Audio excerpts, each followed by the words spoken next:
2012 Honda CR-V window switch replacement. There's a tab right there. Push on the tab to release it right there. This has a white lever actually. You can see it's pulled up. Pull it up and it'll kind of release the connector, and then you push down to lock it back in place. You can see we got the little holes here.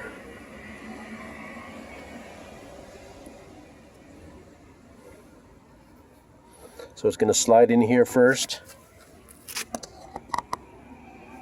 It's going to slide in there first, and then it's going to drop down into place. There's our window switch with our new switch in. 4 little screws holding in place. Very easy on the side, lefty loosey, righty tighty. You can see the insert there. See the friction fits. Hey, I'm Todd. Thanks for watching my video, and do all that good YouTube stuff. Share it, like it, hit the notification bell, thumbs up, subscribe, all the things that you do.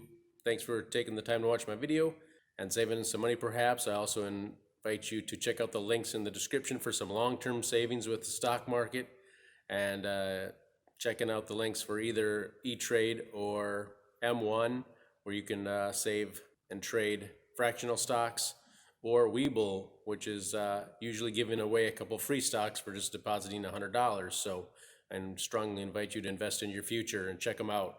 Thanks, and let's get to the video. There's the tab. You just lift up this way, that direction, lift up on it, it'll release it.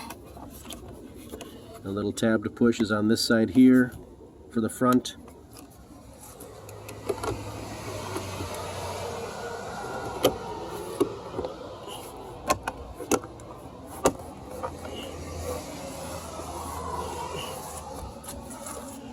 There we go, all installed. Got some special tools here, plastic devices. Actually did something narrow. There is a little spot right here for a screwdriver to get things going, so you can lift up on this. It is very, very tricky, even with plastic pieces. So hopefully this will help you somewhat in seeing how to take this out. Up, up, and then back out. 2012 Honda CR-V. Good luck to you.